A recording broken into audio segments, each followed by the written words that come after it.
Good morning everyone and welcome to the class.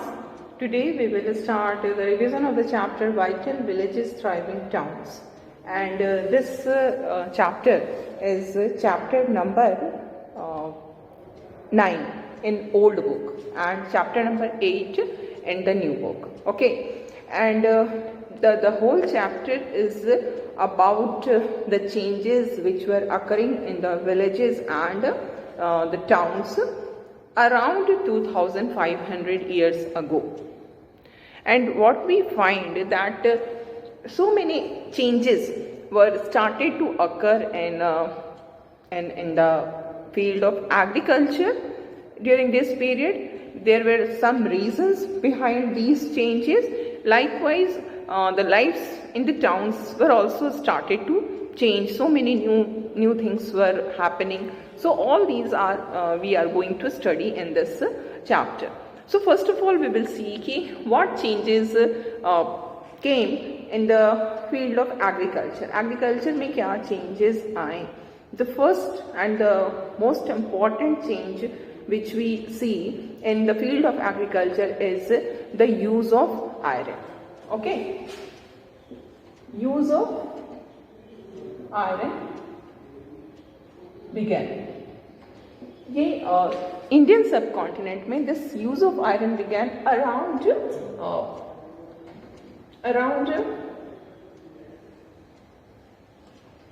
3000 years ago. ठीक है, iron की जो स्टार्ट हो गया यूज होना 3000 years ago it started. And iron के टूल्स और वेपन्स जो हैं वो बनने लगते हैं.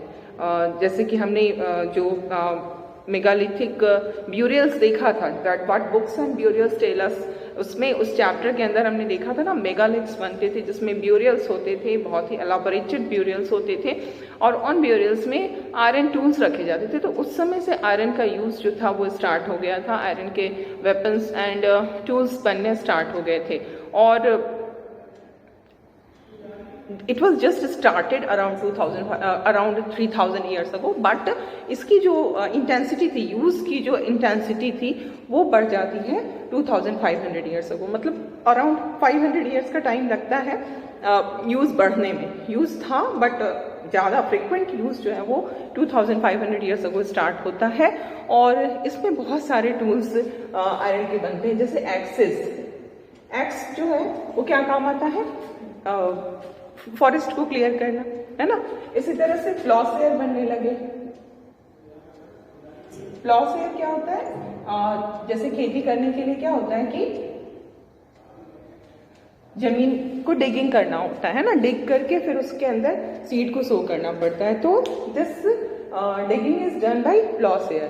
और ये अब आयरन का प्लॉसेयर बनने लगा. जब आयरन का प्लॉसेयर नहीं था तो उसके पहले क्या चीज का प्लॉसेयर होता था? It was use to be wooden, है ना. आयरन नहीं था तो वुडन प्लॉसेयर होता था. अब जब वुडन प्लॉसेयर से हम काम करेंगे और जब आयरन प्लॉसेयर से काम करेंगे तो ऑब्वियसली आयरन प्लॉसेयर का जो काम होगा वो हमारा ज़्यादा अच्छा काम होगा, ज़्यादा तेज़ी से काम होगा और ज़्यादा बढ़िया काम होगा. तो the same thing was happening कि एग्रीकल्चरल वर्क जो है वो ज़्यादा एफिशिएंसी के साथ होने लगा जब आयरन प्लॉसेयर यूज़ होने लगा. And this led to increase in the agricultural production. So the first we can say the first change which occurred in the field of agriculture was the use of iron plowshare. With the use of iron plowshare, the productivity of agriculture increased around 2500 years ago. Other than this use of iron plowshare, there was another changes also, and this change is regarding the system of irrigation.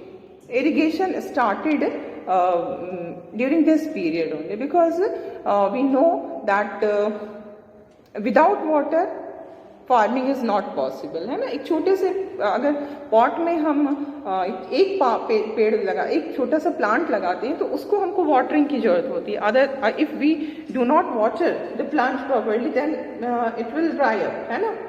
तो जो खेत में जो field में इतने सारे crops लग रहे हैं, उनको भी तो वाटर की नीड होती है ना, तो उनकी वाटर की नीड कैसे पूरी होगी? मोस्टली हमारे कंट्री में आज भी हमारी ये वाटर की जो नीड है फार्मिंग एक्टिविटी में, that is completed by what? By rain water, है ना। मानसून आता है, मानसून में बारिश होती है, उसी बारिश से हमारे खेतों में पानी मिलता है और हमारी खेती होती है। लेकिन if we are totally dependent on monsoon, तो उससे बहुत सारे प्रॉब्लम्स आते हैं, because monsoon is very uncertain, है ना। तो कभी बारिश हुई, कभी नहीं हुई, कभी ज़्यादा हुई, कभी कम हुई, तो उस पर डिपेंड होने से फिर हमारी क्रॉप पे बहुत असर पड़ता है, ये हम जानते हैं, है ना। This is one of the problem of our agriculture. तो उस समय, जिस समय की हम बात कर रहे हैं, अराउंड 3000 to 2500 years ago भी people were very much aware that there is need of some source of irrigation so that water can be water can reach the farms on a regular basis, and for that purpose so many canals, wells, tanks and artificial lakes were constructed, है ना, ताकि जो खेतों में जो पानी की need है, वाटर की रिक्वायरमेंट है, वो पूरी हो सके। और इस तरह से कई सारे इरिगेशन के सोर्सेज जो थे वो उस समय बन गए थे। और इस इरिगेशन के सोर्स के कारण क्या होता है कि एग्रीकल्चरल आउटपुट बढ़ता है। ये this is one of the another most important reason that because of this sources of irrigation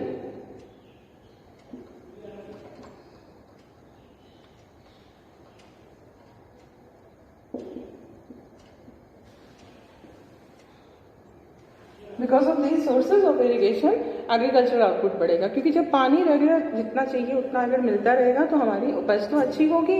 तो ये रीजन बन गए इस पीरियड में एग्रीकल्चरल आउटपुट बढ़ने का। और जब एग्रीकल्चरल आउटपुट बढ़ेगा तो न सिर्फ जो पीपल हैं, जो फार्मर्स हैं, उनको फायदा होगा, but it will benefit the king as well, because the farmers are supposed to pay taxes to the king.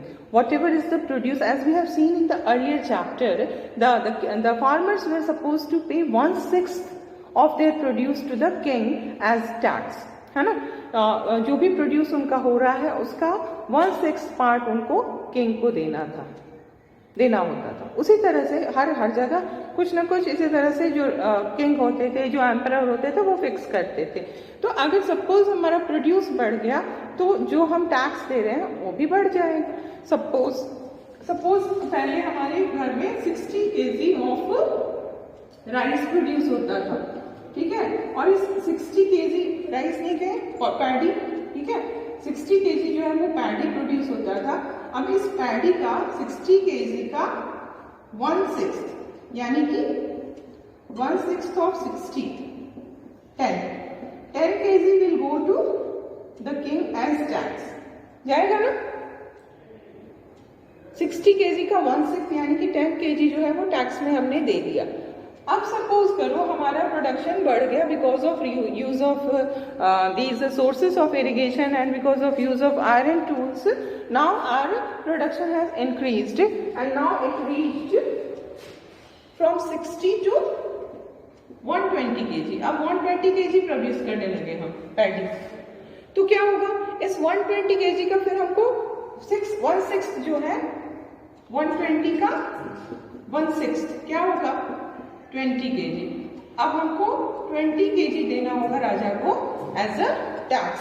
पहले हम दे रहे थे 10 kg, है ना, पहले हम दे रहे थे 10 kg, अब ये 10 kg बढ़ के हो गया 20 kg। तो फायदा, अगर एग्रीकल्चरल आउटपुट बढ़ेगा तो उसका जो बेनिफिट है वो फार्मर्स को तो मिलता ही था, साथ साथ राजा को भी फायदा होता था। और राजा को फायदा होने का मतलब क्या है कि पूरे किंगडम को फायदा हो रहा है, बिकॉज राजा का जब इनकम बढ़ेगा तो he will spend more for the facilities of the people who are living in the kingdom. तो इस तरह से पूरा का पूरा किंगडम में प्रॉस्पेरिटी आई, प्रॉस्पेरिटी समृद्धि, है ना, आगे बढ़ी, पैसे की अधिकता हो गई।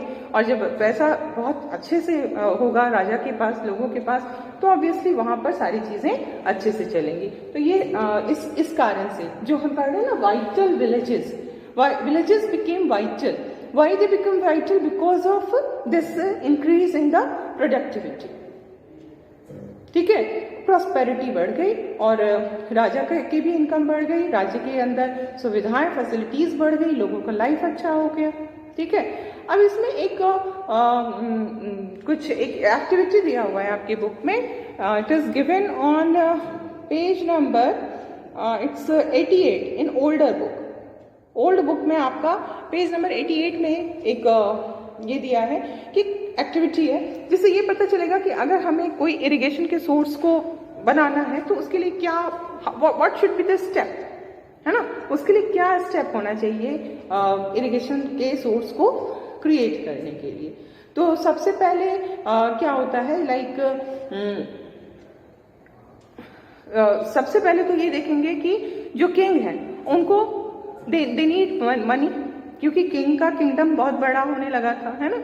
अब उस किंगडम को मेंटेन करने के लिए, उसके किंगडम को एडमिनिस्टर करने के लिए the king required army, protection के लिए आर्मी चाहिए, पैलेस चाहिए, फोर्ट्स चाहिए, टैक्स कलेक्शन के लिए ऑफिशियल्स चाहिए।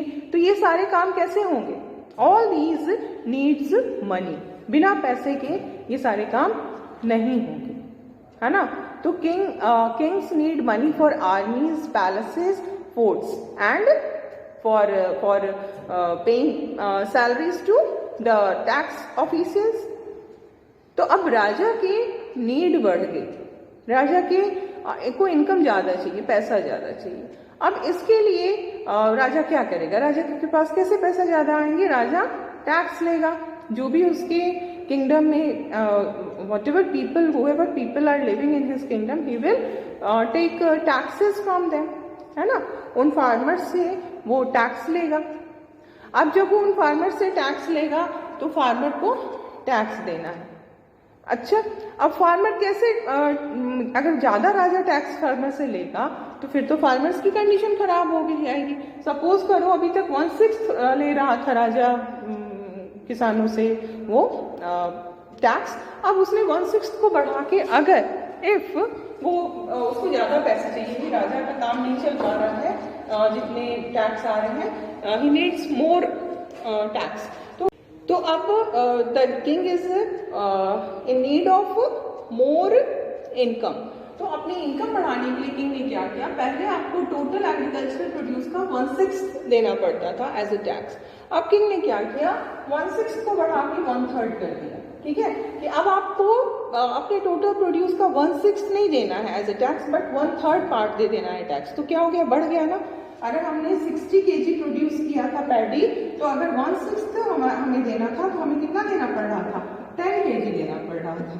लेकिन अब हम क्या देख रहे हैं, जब ये 60 kg ही प्रोड्यूस है और टैक्स बढ़ गया हमारा, 1/3 पोर्शन देना है, यानी कि क्या हो जाएगा? 20 kg। तो पहले जहां हम 10 kg दे रहे थे, अब हमको 20 kg देना पड़ेगा। तो किंग विल बी हैप्पी, क्योंकि उसका तो इनकम बढ़ गया, है ना। 10 kg की जगह एक किसान से उसको 20 kg मिलने लगा, उसका तो इनकम बढ़ गया।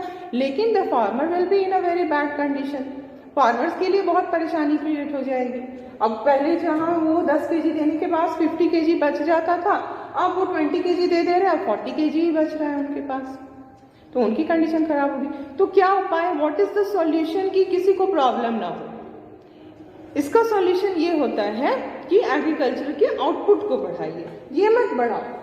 ये जो है ना, जो पोर्शन देना है एज ए टैक्स, उसको मत इंक्रीज करिए, इसको मत इंक्रीज करिए। Instead of this what should be increased? ये जो 60 kg प्रोड्यूस हो रहा है, इसको बढ़ा दीजिए, है ना। 60 को बढ़ा करके 100 kg कर दीजिए। तो फिर क्या होगा कि राजा को भी फायदा है और लोगों को भी फायदा, जैसे कि मैंने पहले दिखाया था, है ना। अगर 60 kg 120 kg हो जाता है तो राजा 1/6 ही लेगा, लेकिन उसको 20 kg मिल रहा था, है ना, और फार्मर भी हैप्पी है। तो अब ये एग्रीकल्चरल आउटपुट कैसे बढ़ेगा? How this agricultural output will increase? इसके लिए इरिगेशन की फैसिलिटी की नीड होती है ना। This is possible with the facility of irrigation only. And उसके लिए क्या किया जाएगा? सबसे पहले तो जो प्लानिंग करनी होगी, है ना, प्लानिंग किया जाएगा, तभी इरिगेशन की फैसिलिटी को क्रिएट किया जाएगा। पहले प्लानिंग हो गई, राजा ने प्लानिंग किया और फिर उसके लिए मनी अरेंज किया जाएगा, क्योंकि कोई भी मान लो वेल बनाना है, कनाल बनाना है, लेक बनाना है, आर्टिफिशियल लेक बनाना है, इन सब के लिए क्या चीज़ की जरूरत होगी? Money will be required. तो ये मनी कौन देगा? This money will be provided by the king only. तो क्या हो रहा है, राजा ने प्लानिंग किया, राजा ने मनी प्रोवाइड किया। अब उसके बाद क्या होगा? उसके बाद क्या होगा कि लेबर जो है वो प्रोवाइड किए जाएंगे लोगों की तरफ से।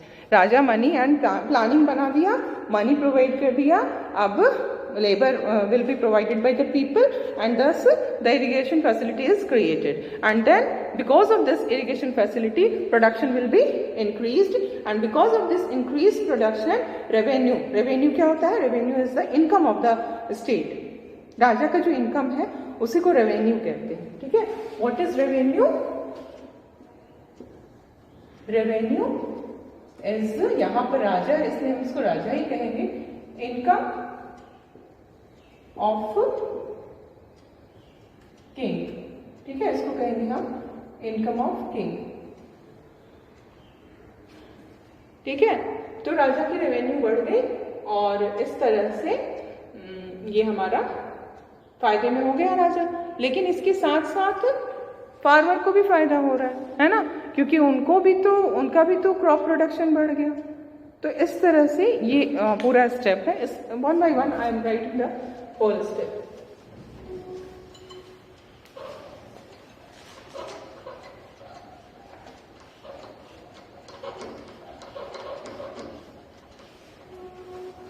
So the first step is kings need money for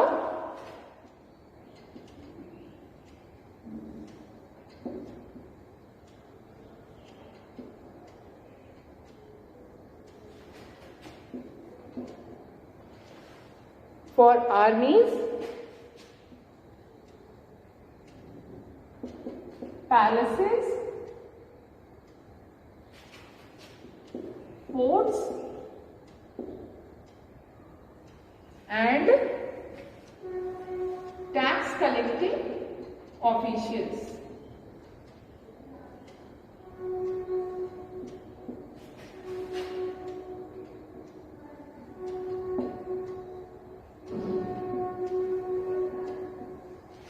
second क्या है? सेकेंड है दे in order to fulfill these requirement the king will demand taxes from the farmer. The king demands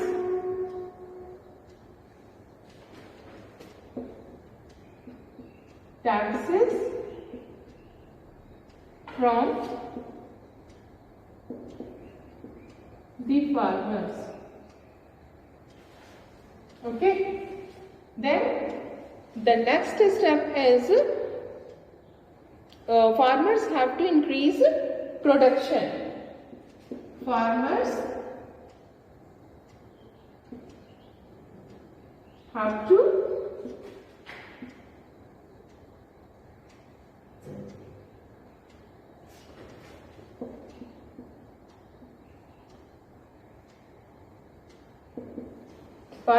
increase production to pay taxes. अगर उनको taxes पे करना है तो उनको अपने प्रोडक्शन को इंक्रीज करना होगा, है ना। And then this is possible with irrigation.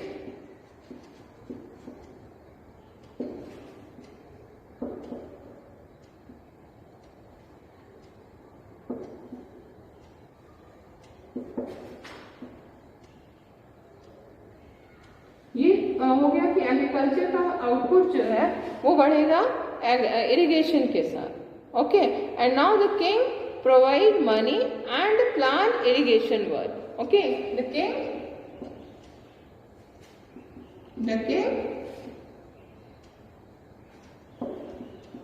Provide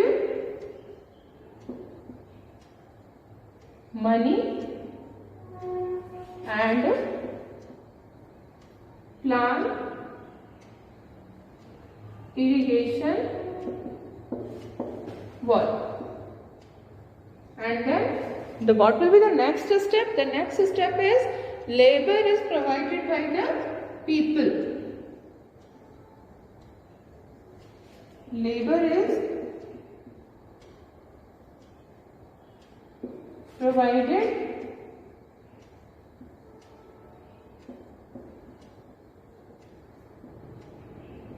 by the people. Okay, and then the next step will be there will be increase in the production. 7th step. यहाँ तक हमने 6 लिख लिया, अब हम लोग 7th स्टेप लिखेंगे. ठीक है, 7th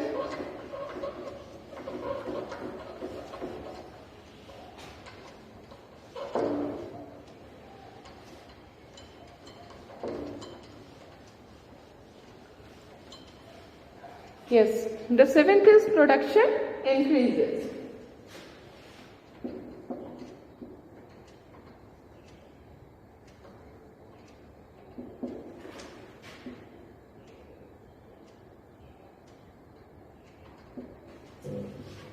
And what is the 8th point? The 8th is so does revenue.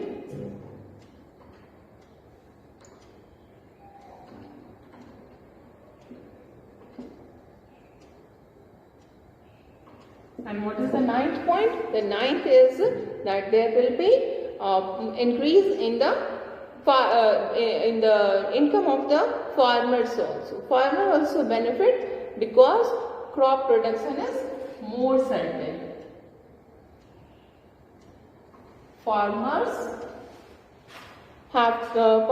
also benefit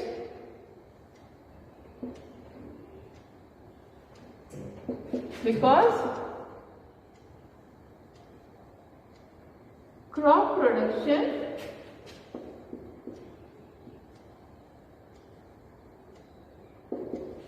is more certain. What do you mean by more certain? क्यों अब crop production certain हो गया? What is why it is becoming certain? Why certainty is there? There is reason behind it. Because जब हम अपने पौधों में, अपने खेत में पानी के लिए हम जब मॉनसून पे डिपेंडेंट होते हैं, तो in that situation it is very highly uncertain. Monsoon आएगा, नहीं आएगा, कब आएगा, कितनी बारिश होगी, no one knows, no one can predict. Even today when our meteor department is so technologically इतना हाई हो चुका है, still we see that nothing is can be predicted. एकदम certainly कुछ नहीं कहा जा सकता है ना. तो uncertainty एसोसिएटेड होती है मॉनसून के साथ, वी ऑल नो, है ना. लेकिन जब हम अपने खेत में जो भी हमारी क्रॉप हो रहा है उसके लिए जब हम इरिगेशन की फैसिलिटी कर लेते हैं तो फिर सर्टेनिटी आ जाती है कि पानी तो हमारे मिलेंगे ही मिलेगा, है ना. अब बहुत ज़्यादा अगर बारिश हो जाती है तो हो सकता है फिर क्रॉप फेलियर, क्रॉप को परेशानी हो जाए, सड़ जाए, बर्बाद हो जाए. दैट मे हैपन, बट ऐसा नहीं होता है कि बहुत ज़्यादा बारिश हर साल हो जाए. कभी कभी ऐसा हो सकता है. तो एक तरह का एक सर्टेनिटी आ जाता है कि एटलीस्ट इरिगेशन की फैसिलिटी हमने अपना क्रिएट कर लिया है तो हमारे खेतों में उपज जो है वो अच्छी होगी और हमें उसका फायदा मिलेगा. So this use of irrigation facility made villages very much vital, prosper. ठीक है, अब हम देखेंगे कि विलेजेस में रहते कौन थे, क्या कहे जाते थे वो people who lived in village. किसने डिफरेंट टाइप्स ऑफ पीपल, कौन कौन से अलग अलग तरह के लोग जो हैं वो विलेजेस में रहते थे. So first of all, we must understand that the whole Indian subcontinent can be broadly divided into two parts, the northern part and the southern part. ठीक है, northern part of the subcontinent and the southern part of the subcontinent. And now we will see that क्योंकि जो north में जो system था और जो south में system था, they were very much different. बहुत उनका आपस में मिलता था. साउथ में पूरा का पूरा ऑलमोस्ट एक जैसा था, नॉर्थ में ऑलमोस्ट एक जैसा था. तो इसको दो पार्ट में हम डिवाइड करके ही चीज़ों को सही ढंग से we can understand. So first of all we will see कि जो हमारा सदर्न पार्ट था, सब कॉन्टिनेंट का जो सदर्न पार्ट था वहाँ पर जो सिस्टम प्रिवेल कर रहा था, डिफरेंट टाइप ऑफ फार्मर्स रह रहे थे, उनको क्या कहा जा रहा था, इस बारे में हमें पूरी जो whatever information we have that is from a source that is called Sangam literature. ठीक है, ये तमिल का अर्लीस्ट वर्क है संगम लिटरेचर, जो कि आज से 2300 ईयर्स अगो कंपोज किया गया था। एंड इन टेक्स्ट को संगम कहा जाता है बिकॉज इनका जो कंपोजिशन हुआ था, इनका जो कंपाइल किया गया था, वो असेंबलीज में हुआ था। ठीक है, पोएट्स की असेंबलीज हुई थी, पोएट्स का मिले थे सभी पोएट्स एक जगह, वो जगह थी मदुराई। ठीक है, और मदुराई में मिलकर के इन सारी को कंपोज और कंपाइल किया गया था, and that is why they are known as Sangam literature. So southern part of the subcontinent के बारे में whatever we have the information, the source of information is Sangam literature. It is very much important for you Sangam literature. ठीक है, so you must keep in mind some important facts about Sangam literature. Okay.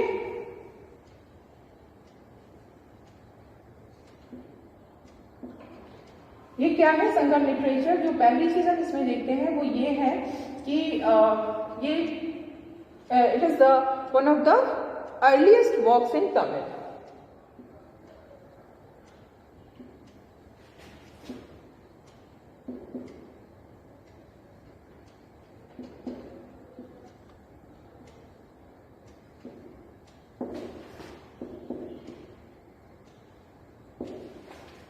One of the earliest works in Tamil.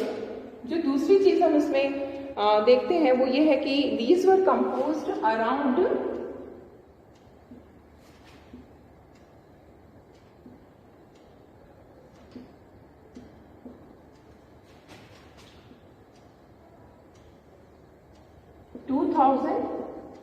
2300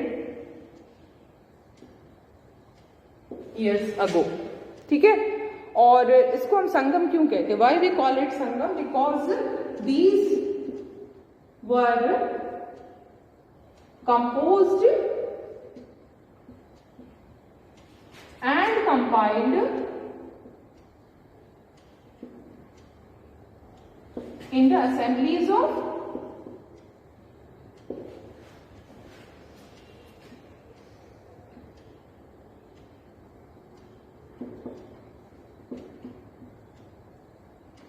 assemblies of poets, and these assemblies were held at Madurai.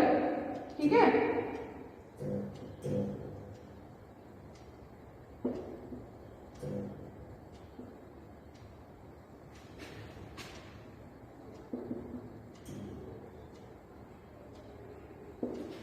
ये सारे जो हुआ था, जो भी assemblies हुई थी वो मदुराई में हुई थी। ठीक है, और इन्हीं से हमें सब कॉन्टिनेंट के सदर्न पार्ट के बारे में बहुत सारी बातें पता चलती है। लाइक जो सदर्न पार्ट था उसमें बहुत अलग अलग तरह के वो होते थे, फार्मर्स होते थे।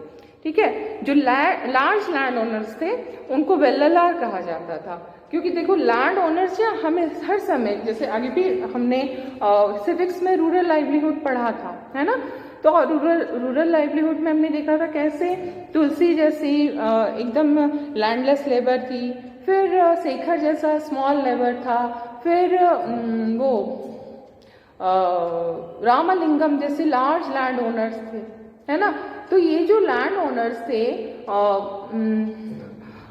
ये जो डिवीजन हम देख रहे हैं तीन तरह की, वो बहुत पहले से इस तरह का चला आ रहा है। ठीक है, अगर हम आज से 2500 ईयर्स अगो की भी कंडीशन देख रहे हैं तो यही प्रिवेल कर रही है। जैसे कि साउथ रीजन में हम देख रहे हैं जो लार्ज लैंड ओनर्स थे उनको वेल्लालार कहा जाता था। उसके अलावा कुछ ऑर्डिनरी वेल्लालार कैसे हो गए, रामलिंगम जैसे, है ना, large land owner, just like Ramalingam जिसको हमने अभी पढ़ा है, वैसे उस तरह के जो लैंड ओनर्स होते थे उनको वेल्लालार कहा जाता था। देन ऑर्डिनरी प्लॉमेन हुआ करते थे, जो ऑर्डिनरी थे वो जस्ट लाइक शेखर, है ना, शेखर को जैसे हमने पढ़ा था जिसके पास छोटा सा प्लॉट ऑफ लैंड था, उनको हम ऑर्डिनरी कहेंगे, small farmers. And At that time they were known as Ujhavar in southern part of the subcontinent, Ujhavar. And then there was the last category of the farmers, that was landless laborers, and these were called Kadaisiyar and Adimai. They were called Kadaisiyar and Adimai. और ये जो landless labourers होते थे इसमें slaves भी included होते थे. तो जस्ट लाइक तुलसी है ना. तो अगर इस तरह से यू रिलेट द थिंग्स तो क्या होगा कि एक तो अंडरस्टैंडिंग आपकी अच्छी हो गई, आपको चीजें समझ में आ रही हैं. जब हम रिलेट करते हैं तो चीजें समझ में आ रही हैं. और दूसरी चीज कि आपको याद करना भी बहुत आसान हो जाएगा, क्योंकि जब हम चीजों को समझ के याद करते हैं ना तो वो हमारे रहता है दिमाग में. अगर हम बिना समझे सिर्फ सोचेंगे कि ऐसे ऐसे करके रट लेंगे ना तो वो सब दिमाग से गायब हो जाता है at the time of examination. So it is better to understand. First understand the things, then memorise them. Okay, both the things are equally important, understanding and memorizing. Don't ignore any one of them. Okay, so this is all for today. We will discuss other things in the next class.